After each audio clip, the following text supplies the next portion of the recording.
August 1862. Virginia smolders under war's third summer. Most battles roar with thousands cannons, columns, carnage. But this story belongs to 43 ghosts who struck where armies couldn't reach. One night changed everything. Supply lines would never feel safe again. John Singleton Mosby wasn't supposed to be a warrior. Lawyer, scholar, slight build nothing suggested military genius. Yet something burned hotter in this Virginian than ordinary patriotism.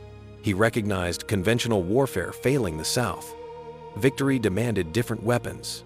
Surprise, audacity, nerve, speed conquered strength always. Behind Union lines, Federal wagon trains rolled endlessly food, ammunition, medicine, sustaining McClellan's massive army. These columns moved predictably, guarded lightly. Everyone assumed safety in numbers, in distance from Confederate forces. Mosby recognized the fatal assumption immediately. Opportunity whispered constantly through Virginia's darkness. Late August brought oppressive heat across Rappahannock country.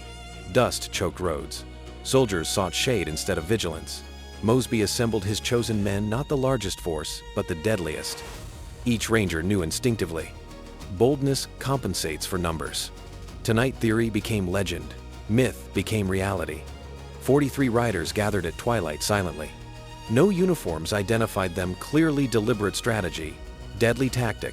Some wore gray fragments. Others captured blue, many civilian clothes. Enemy couldn't distinguish friend from foe until bullets started flying. Confusion became their greatest weapon, their invisible advantage. Mosby's plan violated every military manual ever written. Attack a fortified supply depot? Outnumbered 7-1? Conventional commanders called it suicide. But Mosby understood psychology better than West Point graduates.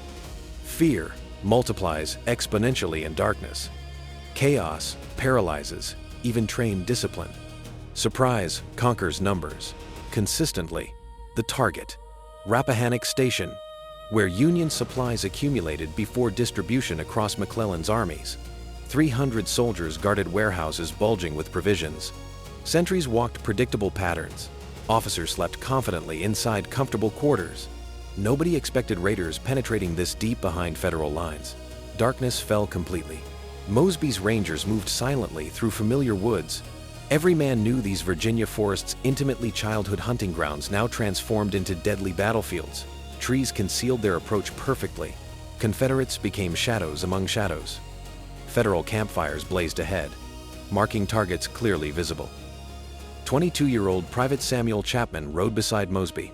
Heart hammered violently, palms sweated despite cool night air. His brother died at Manassas months earlier. Tonight wasn't duty, it was personal reckoning. Family honor reclaimed. Fear and fury battled inside his young, determined chest. Mosby raised his hand silently. 43 horses stopped instantly, perfectly synchronized.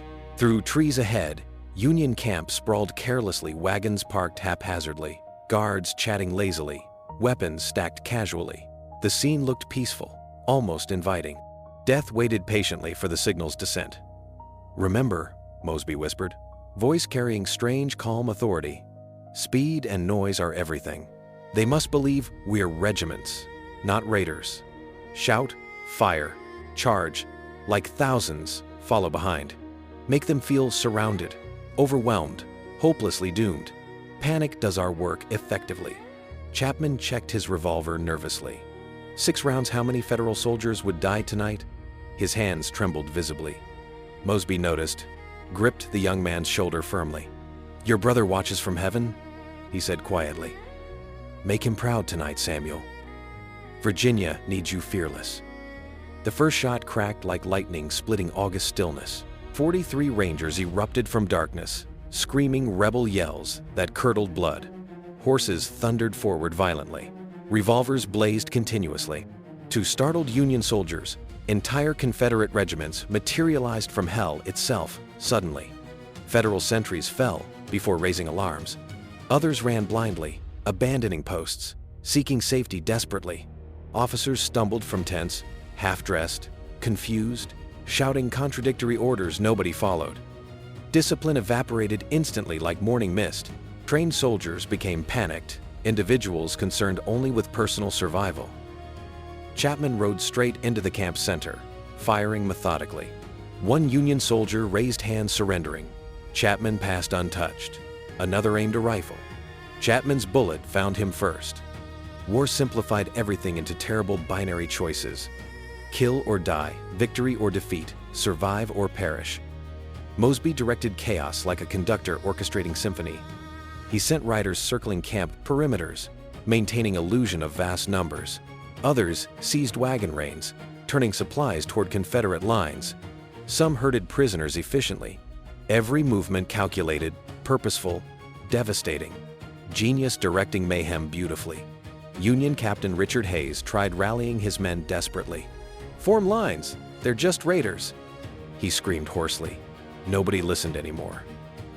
Soldiers scattered into woods, surrendered meekly, hid beneath wagons pathetically.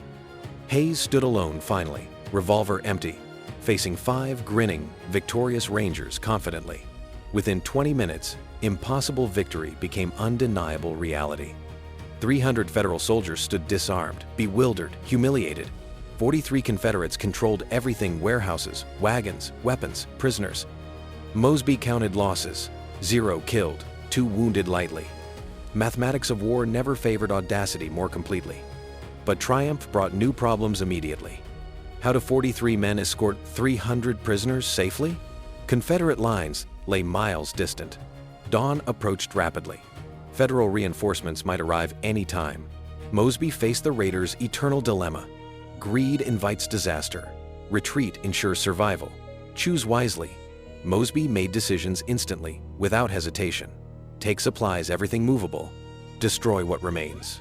Release prisoners on parole, except officers. We move fast, light, invisible again. Greed killed more raiders than bullets ever did. Remember that always, gentlemen. Victory means nothing dead. Rangers loaded wagons frantically, ammunition, medical supplies, food, clothing becoming Confederate property within minutes. What couldn't travel burned spectacularly. Warehouses ignited, flames painting night orange, smoke billowing skyward dramatically. Rappahannock Station became a funeral pyre for Union logistics and Federal confidence. Federal enlisted men received parole papers hastily. Promise not fighting again until properly exchanged, Mosby explained almost apologetically. Most signed eagerly, grateful for lives spared miraculously. They'd tell stories forever about the night ghosts captured an entire garrison without losing a single man. Officers remained prisoners, valuable bargaining chips for Confederate exchanges later. Captain Hayes watched his command dissolve into myth and mockery. His military career ended tonight. Courts, martial awaited inevitably. One night's disaster would shadow him forever. Defeat writes cruel, permanent histories always. Dawn approached threateningly. Mosby ordered immediate departure urgently. 43 Rangers herded 50 captured officers, plus 20 supply wagons, toward Confederate lines, rapidly. The procession moved quickly despite heavy loads. Every minute behind enemy lines multiplied danger exponentially. Speed meant survival absolutely. Young Chapman drove a captured wagon loaded with ammunition. Exhaustion battled adrenaline inside him violently. They'd achieved impossible victory his brother's memory honored. Virginia defended, enemy humiliated. Yet something felt hollow inside. War's glory photographs beautifully, but tastes like bitter ashes personally. Federal cavalry scouts discovered Rappahannock Station's smoking ruins at sunrise. Furious commanders dispatched pursuit forces immediately. But Mosby's raiders vanished completely. Wagons, prisoners, everything disappeared into Virginia's landscape like morning mist evaporating silently. Ghosts don't leave trails for conventional soldiers following. By noon, Mosby delivered everything safely to Confederate headquarters. Generals stared incredulously at the haul. 20 wagons, 50 officers, countless supplies captured without significant casualties. Stewart himself congratulated Mosby personally. One night, accomplished more than weeks conventional campaigning achieved remotely. News spread rapidly through both armies like wildfire burning. Confederates celebrated wildly. Another David defeated Goliath convincingly. Federals raged, tightened security, demanded explanations, punished convenient scapegoats. But fear spread, regardless if Mosby struck successfully. Nowhere remained truly safe anymore behind lines. Union command realized conventional tactics couldn't stop unconventional warriors operating outside normal rules. Mosby struck unexpectedly, vanished completely, reappeared elsewhere, unpredictably. Traditional military doctrine offered no effective countermeasures against guerrilla genius. War's rulebook suddenly seemed obsolete, inadequate, dangerously outdated. Lincoln himself heard reports in Washington personally. The president understood implications immediately. Mosby wasn't just capturing supplies, he was destroying morale, disrupting logistics, diverting resources desperately needed elsewhere. One man with 43 Rangers caused disproportionate damage. Something had to change quickly. Federal authorities declared Mosby an outlaw rather than a legitimate soldier. Captured Rangers faced execution, not imprisonment. The designation backfired spectacularly. Mosby's reputation grew mythically. Men volunteered eagerly, seeking glory, adventure, revenge. Outlawry became a recruitment tool instead of a deterrent. Fear breeds legends. Mosby expanded operations systematically afterward. Rappahannock Station proved concepts worked brilliantly. Why stop now? More raids followed, trains derailed, depots burned, garrisons captured. Each success emboldened Confederates, demoralized Federals. One man's vision multiplied into movements transforming warfare fundamentally, permanently. Chapman became Mosby's most trusted lieutenant eventually. That August night transformed him from frightened boy into hardened warrior. He learned war's harsh lessons quickly. Hesitation kills, boldness wins, mercy remains luxury few afford. His brother's ghost approved, he imagined. Union soldiers began calling them Mosby's Confederacy, a lawless region where federal authority meant nothing. Gray Riders ruled absolutely. The name stuck permanently. Geography bowed to personality.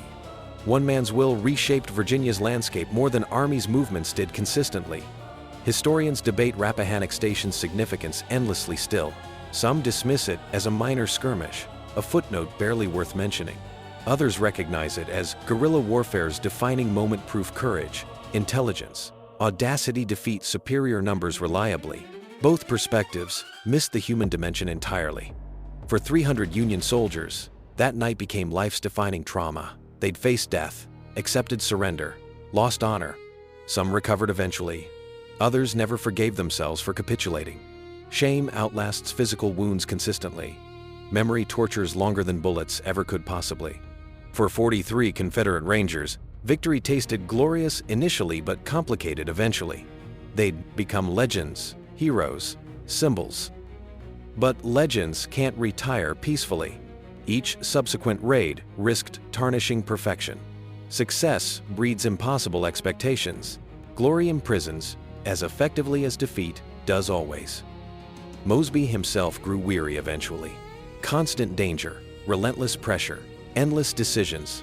Leadership's burden crushes even strongest shoulders finally.